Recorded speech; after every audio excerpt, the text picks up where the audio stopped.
ಆತ್ಮೀಯ ರೈತ ಬಾಂಧವರೇ ಹಾಗೂ ಕೃಷಿರಂಗ ಕಿಸಾನ್ವಾಣಿ ಕಾರ್ಯಕ್ರಮ ಕೇಳುಗರೆ, ಇವತ್ತು ನನ್ನ ಜೊತೆ ಒಬ್ಬ ಹಿರಿಯ ರೈತ ಮಹಿಳೆ, ಬಾರಂದೂರು ಗ್ರಾಮದ ಒಬ್ಬ ಹಿರಿಯ ರೈತ ಮಹಿಳೆ ರತ್ನಮ್ಮ ಶಂಕರಪ್ಪನವರಿದ್ದಾರೆ. ಇವರು ಈಗ ಇತ್ತೀಚಿನ ಒಂದು 2 ವರ್ಷಗಳಿಂದ ಮೊದಲೆಲ್ಲ ಮಾಡ್ತಾ ಇದ್ರು, ಆದರೂ ಈಗ 2 ವರ್ಷದಿಂದ ಸ್ವತಂತ್ರವಾಗಿ ಸಂಪೂರ್ಣವಾಗಿ ಅವರೇ ಕೃಷಿ ಮಾಡ್ತಾ ಇರೋದು 2 ವರ್ಷದಿಂದ. ಬನ್ನಿ ಈಗ ಇವರಿಂದ ಮಾಹಿತಿ ಪಡೆದುಕೊಳ್ಳೋಣ. ಪ್ರಥಮವಾಗಿ ಭದ್ರಾವತಿ ಹಾಗೂ ಶಿವಮೊಗ್ಗ FM ಕೇಂದ್ರದಿಂದ ತಮಗೆ ಸ್ವಾಗತ ಕೋರುತ್ತಾ.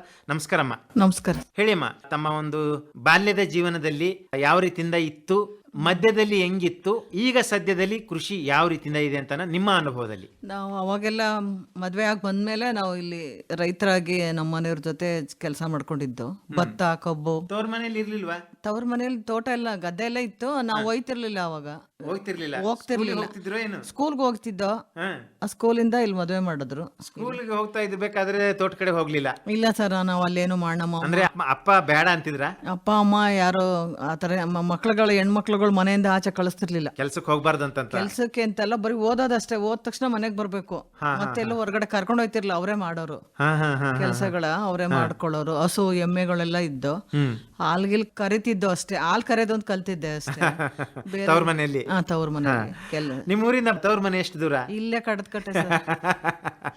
ಸೊ ಗಂಡನ ಮನೆಗೆ ಬಂದಾದ್ಮೇಲೆ ತೋಟದ ಕೆಲಸನ ನೀವು ಕಲ್ತಿರಿ? ಅವಾಗ ನಾವ್ ಅದೇನು ಅಂತಾನೆ ಗೊತ್ತಿರಲಿಲ್ಲ ಗದ್ದೆ ಕೆಲಸ.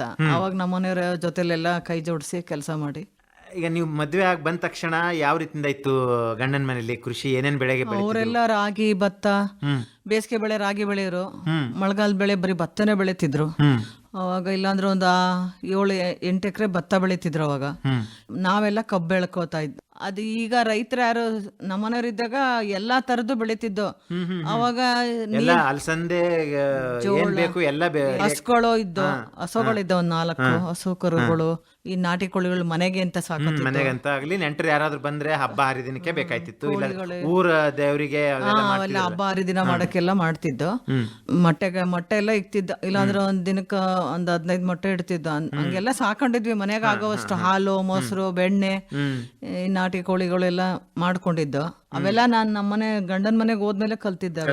ಎಷ್ಟು ಎಕರೆ ಇದೆ ಅಮ್ಮ ಜಮೀನು? ಈಗ 4 ಎಕರೆ ಇದೆ. 4 ಎಕರೆಯಲ್ಲಿ ಏನ್ ಬೆಳೀತಾ ಇದ್ರಿ? ಅದೇ ಅವಾಗೆಲ್ಲ ಬೆಳಿತಿದ್ವಿ, ರಾಗಿ ಭತ್ತ ಎಲ್ಲ. ಈಗ ಗಂಡನ ಮನೆ ಅಂತಂದ್ರೆ ನೀವು ಬಂದಾದ್ಮೇಲೆ ಏನೇನ್ ಬದಲಾವಣೆ ಆಗಿದೆ, ಏನೇನ್ ಮಾಡಿದಿರಿ? ಕಬ್ಬು ಹಾಕಿದ್ವಿ ಫಸ್ಟ್. ಮಕ್ಕಳೆಲ್ಲ ಎಜುಕೇಶನ್ಗೆಲ್ಲ ಬೇಕಾಯ್ತದೆ ಅಂತ ಮಕ್ಕಳೆಲ್ಲ ಎಜುಕೇಶನ್. ಎಷ್ಟು ಜನ ಮಕ್ಕಳಮ್ಮ? 3 ಜನ. ಹೆಣ್ಮಕ್ಳು ಎಷ್ಟು? ಒಬ್ಳೆ ಮಗಳು. 2 ಗಂಡು ಮಕ್ಕಳು. 2 ಗಂಡು ಮಕ್ಕಳು. ಒಬ್ಬ ಇಂಜಿನಿಯರ್. ಎಲ್ಲಿ? ಬೆಂಗಳೂರಲ್ಲಿ ಇಲ್ಲೇ ಇದ್ದಾರೆ. ಇನ್ನೊಬ್ರು ಡಾಕ್ಟ್ರು. ಮನುಷ್ಯನ್ ಡಾಕ್ಟ್ರಾ? ಇಲ್ಲ ಮನುಷ್ಯ ಡಾಕ್ಟ್ರೆ. ವೆಟರ್ನರಿ ಡಾಕ್ಟರ್ ಅಂತಂದ್ರೆ ಈಗ ಕೃಷಿ ಡಾಕ್ಟರ್ ಇರ್ತಾರೆ, ದನಗಳ ಡಾಕ್ಟರ್ ಇರ್ತಾರೆ. ಸೊ ಹಾಗಾಗಿ ನಾನು ಕೇಳಿದೆ. ಇಲ್ಲ ಮನುಷ್ಯ ಡಾಕ್ಟರ್, MBBS ಡಾಕ್ಟ್ರು. ನಿಮ್ಮನ್ಸಲ್ಲಿ MD ಮಾಡೋರೆ. ಆಮೇಲೆ IIT ಖರಗ್ಪುರ್ನಲ್ಲಿ MMST ಮಾಡೋರು 3 ವರ್ಷ. ತುಂಬಾ ನಿಮ್ಗೆ ದೊಡ್ಡ ನಮಸ್ಕಾರಮ್ಮ. ಇಷ್ಟೊಂದು ಓದಿಸಿದಿರಲ್ಲ. ಇವಳು ಮಗಳು MA BEd ಮಾಡಿ ಅವರು ಕೆಲಸ. ಹೇಗೆ ಖರ್ಚೆಲ್ಲ ಯಾವ ರೀತಿಯಿಂದ? ಸರ್ಕಾರದಿಂದ ಅಂದ್ರೆ ಸರ್ಕಾರದಿಂದ ಅವ್ರಿಗೆ ಸೌಲಭ್ಯ ಸಿಕ್ಕಿದೆಯಾ? ಸರ್ಕಾರದಿಂದ ಅಂದ್ರೆ ಅವ್ರ ಮಗನಿಗೆ MBBS ಮಾಡಿಸ್ಬೇಕಾದ್ರೆ ಅವ್ರಿಗೆ ಟ್ರಸ್ಟ್ನವರು, ಆಮೇಲೆ ಈ ಜಿಂದಾಲ್ ಅವರು, ಅವರೆಲ್ಲ ಅವ್ರಿಗೆ ಫೀಸ್ ಕಟ್ಟೋದು ಇದೆಲ್ಲ ಸಹಾಯ ಮಾಡೋರು. ತುಂಬಾ ಕಷ್ಟ ಇತ್ತು ಜೀವನ. ತುಂಬಾ ಅಂದ್ರೆ ತುಂಬಾನೇ ಕಷ್ಟ ಅವಾಗ. MBBS ಅವಾಗ ಅಷ್ಟೊಂದು ಈ ತರ ಸ್ಕೀಮ್ಗಳು, ಯೋಜನೆಗಳು ಇರ್ಲಿಲ್ಲ. ಏನ್ MD ಮಾಡಿ ಅವನು 10 ವರ್ಷ ಆಯ್ತು ಅಷ್ಟೇ ಸರ್. ಅವನು MA ನಿಮಾನ್ಸಲ್ಲಿದ್ರು, ಅಲ್ಲೇ ಮಾಡ್ಕೊಂಡಿದ್ದಾರೆ. ಈಗ ಸದ್ಯ ಎಲ್ಲಿದ್ದಾರೆ? ಹೊರದೇಶದಲ್ಲಿ ಇದ್ದಾರೆ ಸರ್. ಹೌದಾ? ಅಂದ್ರೆ ತುಂಬಾ ರ್ಯಾಂಕ್ ಸ್ಟೂಡೆಂಟ್ ಅಲ್ಲ, ಹಂಗ ಕರ್ಸ್ಕೊಂಡವ್ರ ಅವನ್ನ. ಹೊರಗಿನ ದೇಶದಲ್ಲಿ ಕರ್ಸ್ಕೊಂಡಿದ್ದಾರೆ. ಸೊಸೆನು ಡಾಕ್ಟ್ರೆ, ಒಂದ್ ಹೆಣ್ಮಗು ಇದೆ. ಅಲ್ಲೇ ಇದ್ದಾರೆ. ಅಂದ್ರೆ ಅಲ್ಲಿ ಇರಲ್ಲ ಅವನು. ಭಾರತ ಭಾರಿ ಇಷ್ಟ ಅವನಿಗೆ, ಹೆಮ್ಮೆ. ಅವನು ಇರಲ್ಲ ಅಂದ್ರೆ ಏನೋ ಇದ್ರಿಂದ ಹೋಗಿದ್ದಾನ ಅಲ್ಲಿಗೆ. ಏನೊಂದ್ 5 ವರ್ಷ 10 ವರ್ಷ ಇದ್ದಿ ಮತ್ತೆ ಇಂಡಿಯಾಗೆ, ಭಾರತಕ್ಕೆ ಬರ್ತಾನೆ ಅಂತ ಹೇಳಿದ್ದಾರೆ. ಮತ್ತೆ ಈಗ ಉಳಿದಿದ್ದೆಲ್ಲ ನೋಡ್ಕೊಂತಾರ ಅಲ್ಲಿ ಹೋದ್ಮೇಲೆ? ಎಲ್ಲ ಮಾಡ್ತಾರ ಅಥವಾ ಎಲ್ಲ ನೋಡ್ಕೊಂತಾರ? ಎಲ್ಲ ನೋಡ್ಕೋತಾನೆ ಸರ್. ಪುಣ್ಯ ಮಾಡಿರ್ಬೇಕು ಅಂತ ಮಗನ್ ಪಡಿಯಕ್ಕೆ. ತುಂಬಾ ಗ್ರೇಟ್. ನಾವು ಗಂಡ ಹೆಂಡತಿ. ಒಳ್ಳೆ ಮಗ ಅವನು ನಮ್ಗೆ. ಒಳ್ಳೆ ಮಗ ಸಿಕ್ಕಿದಾನೆ. ಹೌದು ಸರ್. ಎಷ್ಟು ಕೋಟಿಗೊಬ್ರು ಇರ್ತಾರೇನೋ ಅಂತ ಮಕ್ಳುಗಳು, ಯಾರು ಹಂಗ್ ಸಿಗಲ್ಲ ಸರ್. ಆಮೇಲೆ ಈಗ ತಾವು ತೋಟದ ಒಂದು ನಿರ್ವಹಣೆ ಮಾಡ್ಕೊಂತ ಇದ್ದೀರಾ. ಈಗ ಜನ ಒಬ್ರು ತೋಟ ನೋಡ್ಕೊಳಕ್ಕೆ, ನೀರ್ ಕಟ್ಟಕ್ಕೆ ಸ್ಪ್ರಿಂಕ್ಲೇರ್ ಒಬ್ರು ಆಳ್ನ ಇಟ್ಟಿದ್ದೀವಿ. ಸ್ಪ್ರಿಂಕ್ಲೇರ್ ಹಾಕ್ಸಿದೀವಿ. ಬೋರ್ ಆನ್ ಮಾಡ್ತಾರೆ. ಅದು ಅಕಸ್ಮಾತ್ ಏನಾರ ತೊಂದರೆ ಆಯ್ತು ಅಂದ್ರೆ ಈಗ ಡ್ಯಾಮ್ ಅಲ್ಲಿ ನೀರಿಲ್ಲ, ಈಗ ಸ್ಪ್ರಿಂಕ್ಲರ್ ಆನ್ ಮಾಡ್ಕೋತಾರೆ, ಅಲ್ಲಲ್ಲೇ ಎಷ್ಟೆಷ್ಟು ಬೇಕೋ ಅಲ್ಲೆಲ್ಲ ಆನ್ ಮಾಡ್ಕೋತಾರೆ ಅವರು, ನೀರು ಹಾಯಿಸ್ಕೋತಾರೆ. ಅದಕ್ಕೆ ಕುರಿ ಗೊಬ್ಬರ, ಕೋಳಿ ಗೊಬ್ಬರ, ನಾನು ಅವೆಲ್ಲ ಇದು ಅಂದ್ಬಿಟ್ಟು ಈಗ ಆಪ್ಷನ್ ಬೋ ಡಯಂಚ ಅಂತ ಇರುತ್ತಲ್ಲ ಸರ್, ಈಗ ಹಸಿರೆಲೆ ಗೊಬ್ಬರ, ಈಗ ಫೆಬ್ರವರಿ ತಿಂಗಳಲ್ಲಿ ಮಳೆ ಒಂದ್ ಸ್ವಲ್ಪ ಸೋನೆ ಹಂಗ್ ಬರುತ್ತಲ್ಲ, ಅವಾಗ ಚೆಲ್ಬಿಡ್ತೀವಿ. ಚೆಲ್ಬಿಟ್ಟು ಸೋನೆ ಇದ್ರೂ ಆಯ್ತು, ಇಲ್ಲ ತೇವಾಂಶ ಇದ್ರೂ ಆಯ್ತು, ಬಂದ್ಬಿಡುತ್ತೆ ಅದು, ಮಳೆ ಬಿದ್ದಂಗ್ ಬಂದ್ಬಿಡ್ತದ ಅದು. ಸ್ವಲ್ಪ ಅದಕ್ಕೆ ತೇವಾಂಶ, ಬೀಜ ಹುಟ್ಕೊಳಕ್ಕೆ ಸ್ವಲ್ಪ ಇದು ಸಿಕ್ಕರೆ ಸಾಕು, ಬಂದ್ಬಿಡ್ತದೆ. ಆಮೇಲೆ ಜುಲೈನಲ್ಲಿ ಅದನ್ನ ಮಿಷಿನ್ ಓಡಿಸ್ತೀವಿ, ಅಲ್ಲೇ ಸೊಪ್ಪಾಗುತ್ತೆ, ಸೇರಿಸ್ತೀರಾ ಮಣ್ಣಿಗೆ. ಅದೇ ಆ ಅಡಕೆ ಕಾಯಿ ಕಾಣಲ್ವಲ್ಲ ಆರಿಸ್ಕೊಳಕ್ ಅವ್ರಿಗೆ, ಕಾಯಿ ಕೀಳ್ಬೇಕಾದ್ರೆ ಓಡಿಸ್ಬಿಡ್ತೀವಿ. ಏನಾದ್ರು ತಿನ್ನಕ್ಕೆ ಅಳಸಂದೆ ಏನಾದ್ರು ಬೇಕು ಅಂದ್ರೆ ಹಾಕೋತೀವಿ, ಏನಾರ ಕಾಳು ಕಡ್ಡಿ ಸಣ್ಣ ತೋಟದಲ್ಲಿ ಬೆಳ್ಕೋತೀವಿ 1 ಎಕರೆಲಿ. ಹಣ್ಣುಗಳು ಹಾಕಿದ್ರೆ ಅವೆಲ್ಲ ಹಾಕ್ಬೇಕು ಅಂತಿದೆ ಸರ್, ಮುಂದೆ ಹಣ್ಣುಗಳೇ ಹಣ್ಣಿನ ಗಿಡಗಳಾಗ್ಲಿ ಮತ್ತೆ ಬೇರೆ ಒಂದು ಗಿಡಗಳಾಗ್ಲಿ ಅಂತ. ಈಗ ಇರೋದು ಯಾವ ಬೆಳೆ ಇದಾವೆ ಈಗ ಸದ್ಯ? ಅಡಕೆನೇ ಇದೆ ಸರ್. ಅಡಿಕೆ, ತೆಂಗು. ತೆಂಗಿದೆ, 1 ಎಕರೆಲಿ ನಮ್ಮನೆಯವರೇ ತೆಂಗು ಹಾಕ್ತಿದ್ರು, ತೆಂಗಿದೆ. ಮತ್ತೆ ಬೇರೆ ಬೆಳೆ ಅದೇ ಈ ಕಾಳು ಕಡ್ಡಿ ಏನಾರು ಬೆಳ್ಕೋತೀವಿ, ಅದು ಹಂಗೆ ಟ್ರ್ಯಾಕ್ಟರ್ ಅಥವಾ ರೋಟ್ರಿನೋ ಏನಾರು ಓಡಿಸ್ತೀವಿ. ನೀರು ಯಾವ ರೀತಿಯಿಂದ ಇದು ಮಾಡ್ತಾರೆ? ನೀರಿಂದ ಏನು ಸ್ಪ್ರಿಂಕ್ಲರ್ ಹಾಕಿ? ಸ್ಪ್ರಿಂಕ್ಲರ್ ಇದೆಯಾ ಅಥವಾ ಡ್ರಿಪ್ ಇದೆಯಾ? ಇಲ್ಲ ಸ್ಪ್ರಿಂಕ್ಲರ್ ಸುತ್ತ ಚಿಮ್ಮುತ್ತಲ್ಲ ಅದಿದೆ. ಗೊಬ್ಬರ ಏನೇನ್ ಹಾಕ್ತೀವಿ? ಅದೇ ಕುರಿ ಗೊಬ್ಬರ ತಗೋತೀನಿ ಹೊರಗಿಂದ, ಅದು ಮೂಟೆ ಗಟ್ಲೆ ಬರುತ್ತೆ. ಆಮೇಲೆ ದನಿನ್ ಗೊಬ್ಬರನು ತಗೋತೀವಿ, ಅದು ಎಲ್ಲ ಕಾಸ್ಟ್ಲಿ ಆಗ್ಬಿಟ್ಟಿದೆ ಈಗ ಮನೇಲಿ. ಕಾಸ್ಟ್ಲಿ ಆಗಿದೆ. ನಿಮ್ಮಲ್ಲಿ ಹಸುಗಳಿಲ್ವಾ? ಹಸುಗಳಿದ್ದ ಬೇರೆ ಮನೆಗೆ ಕೊಟ್ಟಿದ್ದೀನಿ, ಹಾಲು ಕೊಡ್ತಾರೆ. ಹಾಲಷ್ಟೇ, ಗೊಬ್ಬರ ಕೊಡೋದು, ಅದರದ್ದು ಸಗಣಿ ಕೊಡೋದಿಲ್ಲ? ಸಗಣಿ ಕೊಡೋದಿಲ್ಲ, ಅದ್ ನಮ್ಗೆ ನೋಡ್ಕೊಳಕ್ ಕೊಟ್ಟಿದ್ದೀರಾ? ಸುಮ್ನೆ ಕೊಟ್ಟಿದ್ದೀವಿ. ಹಾಲು ಕೊಡ್ತಾರೆ, ಸಗಣಿ ಗೊಬ್ಬರ ಅವ್ರು ತಗೋತಾರೆ. ಇದ್ದೋ ನಮ್ಮನೇಲಿ 5-6 ಹಸುಗಳೆಲ್ಲ ಇದ್ದು, ಅವಾಗೆಲ್ಲ ತುಂಬಾ 4-5 ಟ್ರ್ಯಾಕ್ಟ್ರಿ ಗೊಬ್ಬರ ಆಗೋದು. ಅವಾಗ ಭತ್ತಕ್ಕೂ ಹೊಡಿತಿದ್ದ. ಅವಾಗೆಲ್ಲ ಅವರು ಬೇರೆಯವರೆಲ್ಲ ಗದ್ದೆ ಇರ್ತಿರ್ಲಿಲ್ವಲ್ಲ, ಅವ್ರಿಗೆ ಅವರೆಲ್ಲ ಕೊಡೋರು 10,000-20,000 ರೂಪಾಯಿಗೆ ತುಂಬಾ ಗೊಬ್ಬರ, ದೊಡ್ಡ ತಿಪ್ಪೆನೆ ಕೊಟ್ಬಿಡೋರು. ಅದನ್ನೆಲ್ಲ ನಮ್ಮನೆ ಟ್ರ್ಯಾಕ್ಟರ್ ಇತ್ತು, ನಮ್ಮನೆಯವ್ರು ತುಂಬಿ ಹಾಕೋತಿದ್ರು. ಅಲ್ಲೇ ಕೆರೆ ಗೋಡೆಲ್ಲ ತೆಗ್ದ್ರು, ಅದೆಲ್ಲ ಓಡಿಸಿದೀವಿ. ಹಂಗಾಗಿ ಏನೇನು ಬೆಳ್ಕೊಂಡು ಹೋಯ್ತದೆ ಸರ್. ಈಗ ಕಳೆಗಳು ಯಾವ ರೀತಿಯಿಂದ ಸಿಂಪಡಣೆ ಮಾಡ್ತೀರಾ? ಮಿಷಿನ್ ಅದೇ ಸರ್, ಮಷೀನಿಂದ ಹೊಡಿಸ್ತೀರಾ? ಬದಗಳಿಗೆಲ್ಲ ಹೊಡಿಸ್ತೀರಾ? ಕಳೆನಾಶಕ ಹೊಡಿತೀವಿ. ಕಳೆನಾಶಕ ಕೂಡ ಹೊಡಿತೀವಿ. ದೊಡ್ಡ ಬದಗಳಿದೆ, ಕಳೆನಾಶಕ ಹೊಡಿತೀವಿ. ಆಮೇಲೆ ಇದು ಮಾರ್ಕೆಟಿಗೆ ಬಂದ್ರೆ ಅವರೇ ಬಂದು ತಗೊಂಡು ಹೋಗ್ತಾರೆ, ನೀವೇ ಮಾರ್ಕೆಟ್ಗೆ ಹಾಕ್ತೀರಿ? ಇಲ್ಲ ಸರ್, ಚೇಣಿ ಅಂತ ಕೊಟ್ಬಿಡ್ತೀವಿ. ನಮ್ಗೆಲ್ಲ ಅದೆಲ್ಲ ಮಾಡಕ್ ಲಾಭ ಇದೆಯಂತೆ, ಅವೆಲ್ಲ ನೋಡ್ಕೊಳ್ಳೋ ಅಷ್ಟು ಇದಿಲ್ವಲ್ಲ, ಹಂಗಾಗಿ ಅವ್ರಿಗೆ ಕೊಟ್ಬಿಡ್ತೀವಿ, ಚೇಣಿಯವ್ರಿಗೆ ಕೊಟ್ಬಿಟ್ಟು ಅವ್ರಿಗೆ ಇಷ್ಟು ಕ್ವಿಂಟಾಲ್ ಅಡಿಕೆ ಆಗುತ್ತೆ, 1 ಕೆಜಿಗೆ ಕೆಜಿ ಲೆಕ್ಕದಲ್ಲಿ ಕೊಡ್ತೀವಿ. 13 ಕೆಜಿ, ಒಂದ್ ಕ್ವಿಂಟಾಲ್ಗೆ 13 ಕೆಜಿ ಹಿಂಗೆಲ್ಲ ಏನೆಲ್ಲ ಲೆಕ್ಕದಲ್ಲಿ ಕೊಡ್ತಾರೆ. ಹಾಗೆ ಇದ್ ಮಾಡ್ತೀರಾ? ತೆಂಗು ಮನೆಗೋಸ್ಕರನೇ? ಇಲ್ಲ, ಮಾರ್ತೀವಿ. ಮಾರಾಟ ಕೂಡ ಮಾಡ್ತೀರಾ? ಎಷ್ಟಿದೆ ತೆಂಗು? ಬದುಗಳು ಹಾಕಿದಿರಾ? 60 ಗಿಡ ಇದೆ. ಅದು ಏನೋ ಪಾಮ್ ಆಯಿಲ್ ಹಾಕ್ಬೇಕು ಅಂತ ನಮ್ಮನೆಯವರು ಅವಾಗ ಹಾಕಿ ಅವರೇ ಎಲ್ಲ ಗುಂಡಿ ತೆಗ್ದಿ ಗೊಬ್ಬರ ಎಲ್ಲ ತುಂಬಿಕೊಟ್ಟು ಹೋಗಿದ್ರು. ಅದು ಆಮೇಲೆ ಸರಿ ಆಗ್ಲಿಲ್ಲ ಅಂತಲ್ಲ, ಅದೆಲ್ಲ ಅಲ್ಲೆಲ್ಲ ಮುಳ್ ಬೆಳ್ಕೊಳತ್ತೆ ಅಂದ್ಬಿಟ್ಟು ತೆಗೆದ್ಬಿಟ್ಟು ತೆಂಗ್ ಹಾಕವ್ರೆ. ಈಗ ನಿಮ್ಮ ಒಂದು ಅನುಭವದಲ್ಲಿ ಈಗ ಏನು ಅಡಿಕೆಗಾಗಿರ್ಲಿ ತೆಂಗಿಗಾಗಿರ್ಲಿ ಕೀಟಗಳು ಅಂದ್ರೆ ಹುಳು ಪುಡಿಗಳು ಆಮೇಲೆ ರೋಗದೇನಾದ್ರು ಕಂಡಿದ್ದೀರಾ? ರೋಗ ಏನಿಲ್ಲ, ಸಿಡ್ಲು ಪಡ್ಲು ಹೊಡೆದ್ರೆ ಮರಗಳು ಬಿದ್ದೋಗ್ತವೆ, ಗಾಳಿಗೆ ಬಿದ್ದೋಗ್ತವೆ. ಒಂದೇನೇನು ಅದೇ ತುಂಬಾ ಹಿಂಗ್ ಸುತ್ಕೊಂಡ್ಬಿಟ್ಟು ಗಿಡಗಳೇ ಸತ್ತೋಯ್ತವೆ. ಅವೆಲ್ಲ ನಮ್ ತೋಟ ನೋಡ್ಕೊಳತ್ತಲ್ಲ, ಅಯ್ಯಪ್ಪ ನೋಡ್ಕೊಳತ್ತೆ. ಅದಕ್ಕೆ ಕಾಯಮಾಗಿ ಇಟ್ಟಿದೀವಿ ಸರ್, ನೋಡ್ಕೊಳಕ್ಕೆ. ಬೋರ್ ಇದೆ, ಆ ಬೋರೆಲ್ಲ ನೋಡ್ಕೊಳಕ್ಕೆಲ್ಲ ಇಟ್ಕೊಂಡಿದೀವಿ ಅವ್ರನ್ನ. ಆಮೇಲೆ ಈಗ ಗೊಬ್ಬರದ ಒಂದು ಆಯ್ತು ನಿರ್ವಹಣೆ, ನೀರಿಂದು ಆಯ್ತು, ಕಳೆದು ಕೂಡ ಆಯ್ತು. ಮತ್ತೆ ಈಗ ಅದರ ಒಂದು ಖರ್ಚು ವೆಚ್ಚದ ಬಗ್ಗೆ ಏನಾದ್ರು ಪುಸ್ತಕ ಬರ್ದಿಡ್ತೀರಾ? ಬರೀತೀನಿ ಸರ್ ನಾನು. ಈಗ ಆಳ್ಗೆ ಎಷ್ಟು ದುಡ್ಡು ಕೊಟ್ಟೆ, ಏನ್ ಔಷಧಿ ತಗೊಂಡ್ ಬಂದ್ರಿ, ಏನ್ ಔಷಧಿ ತಗೊಂಬಂದೆ, ಎಷ್ಟು ಗೊಬ್ಬರ ತಗೊಂಬಂದೆ, ಅದೇನೇನ್ ಗೊಬ್ಬರ ಹಾಕುದ್ರು ಅವರು. ಅದಕ್ಕೆ ಇದ್ರ ರಾಸಾಯನಿಕ ಗೊಬ್ಬರನ ನಮ್ಮೂರಲ್ಲಿ ಯಾವ್ದೋ ಒಂದು ಅಂಗಡಿ ಬಂದಿದೆ ಬಾರಂದೂರಲ್ಲಿ, ಆ ಅಂಗಡಿ ಗೊಬ್ಬರನೇ ಹಾಕ್ತಿದ್ದೇನೆ ಈಗ 2 ವರ್ಷದಿಂದನು. ಬೇರೆ ಗೊಬ್ಬರ ಇದೆಲ್ಲ ಹಾಕ್ತಿಲ್ಲ. ಈಗ ಮೊದ್ಲು ಹೇಳ್ತಾ ಇದ್ರಿ ನೀವು, ನಾಟಿ ಮಾಡ್ತಿದ್ವಿ, ಭತ್ತ ನಾಟಿ ಮಾಡ್ತಿದ್ವಿ, ಕಬ್ಬು ಇದ್ ಮಾಡ್ತೀವಿ. ಗ್ರಾಮೀಣ ಮಹಿಳೆಯರು ಹಾಡ ಹೇಳ್ತಿದ್ರು ಅಲ್ವಾ? ಹೇಳ್ತಿದ್ರಲ್ಲ, ಅದೇನಾದ್ರೂ ಬರುತ್ತಾ ನಿಮ್ಗೆ ಒಂದು ಹೇಳಕ್ಕೆ? ತೊಂದ್ರೆ ಇಲ್ಲ? ಆ ತರ ಏನು ಬರಲ್ಲ ಸರ್. ಈಗ ಇದು ನಾಟಿ ಮಾಡ್ಬೇಕಾದ್ರೆ ಅವಾಗ ಹಾಳ್ಗಳು ಬಂದು ನಾಟಿ ಮಾಡ್ತಿದ್ರು, ನಾವು ಮಾಡ್ತಿರ್ಲಿಲ್ಲ. ನೀವು ಮಾಡ್ತಾ ಇರ್ಲಿಲ್ಲ? ಅವ್ರು ಮಾಡ್ತಿದ್ರಲ್ಲ, ಅವ್ರು ಹೇಳ್ತಿದ್ರು. ಹಾಡು ಹೇಳೋರು ಇದ್ ಮಾಡೋರು ಎಲ್ಲ ಮಾಡ್ತಿದ್ರು.